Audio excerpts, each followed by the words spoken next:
Price the lord brothers and sister. நம்ம video போட்டு ரொம்ப நாள் ஆச்சு. ஆக்சுவலாக இந்த வீடியோ நான் போடும்போது நிறைய குழப்பங்கள், எனக்கு நிறைய தடைகள் உண்டான மாதிரி எனக்கு ஒரு ஃபீல். ஏன்னா இப்போ நான் போடுற வீடியோ இது சரியா, இது மற்றவங்களுக்கு ஆசீர்வாதமாக இருக்கா இல்லையா அப்படின்ற குழப்பம், ஒருவேளை நான் போடுறது புரியுதா புரியலையா அப்படின்ற ஒரு கன்ஃபியூஷன். அது மட்டும் இல்லாமல் இதை நான் தொடங்கிறதுக்கான காரணம், நான் ரெகுலராக பைபிளில் படிக்கணும். என்ன மாதிரி எத்தனையோ பேர் தினமும் படிக்கணும் ஆசைப்படுவாங்க. திடீர்னு அது ஸ்ட்ரகிள்னால நிறுத்திடுவாங்க. அந்த மாதிரி இருக்கக்கூடாது. இது ஒரு மோட்டிவேஷ்னலாக இருக்கணும் மற்றவங்களுக்கும் அப்படின்றனால தான் நானும் ரெகுலராக பைபிள் படிக்கிறத பார்த்தாங்கன்னா மற்றவங்களும் பைபிள் படிப்பாங்கன்றதுக்காக காரணமாக தான் இதை நான் போட ஆரம்பித்தேனே.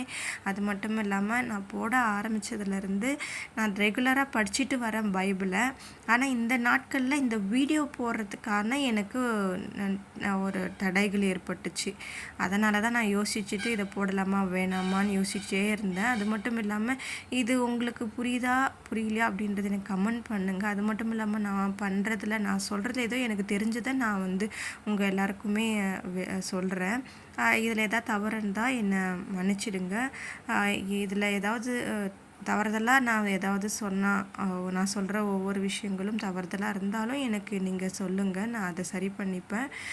ஓகே, நம்ம விட்டதுலேருந்தே ஆரம்பிச்சிடலாம். டே 103 பார்த்துடலாம். இதில் நான் எஸ்ராவில் 6 to 9 வரைக்கும் பார்க்க போகிறோம்.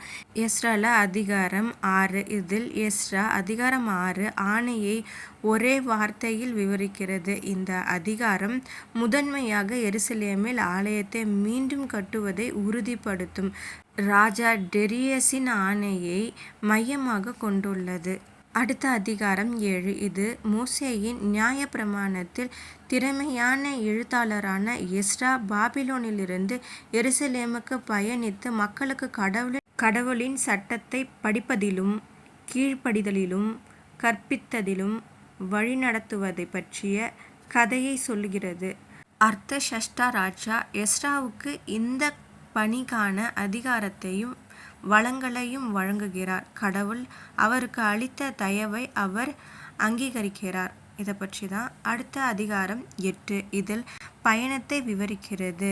பாபிலோனில் இருந்து எருசலேமுக்கு எஸ்ரா பயணம் செய்தபோது அவருடன் சென்ற மக்களை இது விவரிக்கிறது. இந்த அத்தியாயத்தில் எஸ்ராவுடன் திரும்பி வந்த குடும்ப தலைவர்கள் மற்றும் அவர்களின் பதிவு செய்யப்பட்ட உறுப்பினர்களின் பட்டியல்கள் உள்ளன. அடுத்த அதிகாரம் 9. இதில் இஸ்ரவேல் மக்கள் அந்நிய மக்களுடன் கலப்பு திருமணங்கள் செய்து கொண்டதையும் அதை தொடர்ந்து கடவுளுக்கு முன்பாக அவர்கள் மனம் திரும்புவதையும் மையமாக கொண்டுள்ளது. இவ்வளோதான் 103 வரைக்கும். அடுத்ததை நம்ம பார்க்க போகிறது டே 104. இதில் எஸ்ராவில் 10ஆம் அதிகாரம் பார்க்க போகிறோம். இந்த அதிகாரத்தில் எஸ்ராவும் இஸ்ரவேல் மக்களும் அந்நிய பெண்களை மணந்த பாவத்தை ஒப்புக்கொண்ட பிறகு அந்த பெண்களிடமிருந்து அவர்களுடைய குழந்தைகளிடமிருந்தும் தங்களை பிரித்து கொள்ள ஒரு புனிதமான உடன்படிக்கை செய்து கொண்டனர். இது மனம் திரும்புதலையும் கடவுளின் சட்டத்திற்கு அர்ப்பணிப்பையும் வெளிப்படுத்துகிறது. அடுத்து நெகேமியாவின் அதிகாரம் 1. இதில் நெகேமியாவின் அத்தியாயம் அவரது துக்கத்தை பற்றியும் எருசலேமின் சுவர்களை கட்டி எழுப்புவதற்காக அவர் கடவுளிடம் செய்யும் ஜெபத்தை பற்றியும் உள்ளது.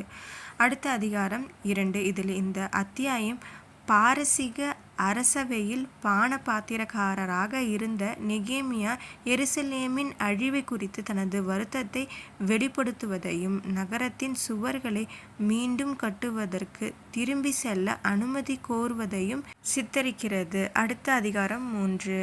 இதில் இந்த அத்தியாயம் எருசலேமின் சுவர்கள் மற்றும் வாயில்களை மீண்டும் கட்டி எழுப்புவதை விவரிக்கிறது. இது வடக்கிலிருந்து தொடங்கி கடிகார திசையில் முன்னேறி மீண்டும் செம்மறி வாயிலை அடையும் வரை செல்கிறது. அடுத்ததாக டே 105. அடுத்த அதிகாரம் 4 பார்த்தலாம். நெகேமியாவும் மக்களும் தங்கள் எதிரிகளின் எதிர்ப்பையும் மீறி எருசலேமின் சுவரை மீண்டும் கட்டுவதில் விடாமுயற்சியுடன் செயல்பட்டனர். ஒரு கை சுவற்றில் நின்று கொண்டும் மறு கையால் தற்காப்புக்காக ஆயுதத்தை பிடித்து கொண்டும் வேலை செய்தனர். அடுத்த அதிகாரம் 5. இது பொருளாதார நெருக்கடி, கடன்கள் மற்றும் யூத மக்களிடையே வறுமை காரணமாக குழந்தைகளை கட்டாயமாக விற்பனை செய்து போன்றவற்றை விவரிக்கிறது. நெகேமியா இந்த பிரச்சனையை பற்றி பேசுகிறார் மற்றும் செல்வந்தர்களை கண்டிக்கிறார். பொருளாதார போராட்டங்களை தீர்க்க சீர்திருத்தங்களை தொடங்குகிறார். அடுத்த அதிகாரம் 6. இது நெகேமியாவுக்கு எதிரான பல்வேறு தடைகள் மற்றும் சதித்திட்டங்களையும் எருசலேமின் சுவரை மீண்டும் கட்ட யூத மக்களின் முயற்சியையும் விவரிக்கிறது. அதிகாரம் 7. இது சுவரின் கட்டுமான பணிகள் நிறைவடைந்ததையும் அதைத் தொடர்ந்து நகரத்தின் தலைமையை நிறுவுவதற்கும் எருசலேமுக்கு திரும்பிய மக்களின் வம்சவழியை பதிவு செய்வதற்கும் மேற்கொள்ளப்பட்ட முயற்சிகள். ஓகே பிரதர்ஸ் அண்ட் சிஸ்டர், ஜெபம் பண்ணி இந்த வீடியோவை முடிச்சுக்கலாம். அப்பா பிதாவே, உமக்கு ஸ்தோத்திரம். இந்த நாளில் உமக்கு நன்றி செலுத்துகிறேன் இயேசுவே. இந்த நாளை நீர் அமைத்து கொடுத்ததுக்காக கூடான கூடிய நன்றிகள் இயேசுவே. ஆமேன். ஓகே பிரதர்ஸ் அண்ட் சிஸ்டர், அடுத்த வீடியோவில் பார்க்கலாம். Subscribe my channel.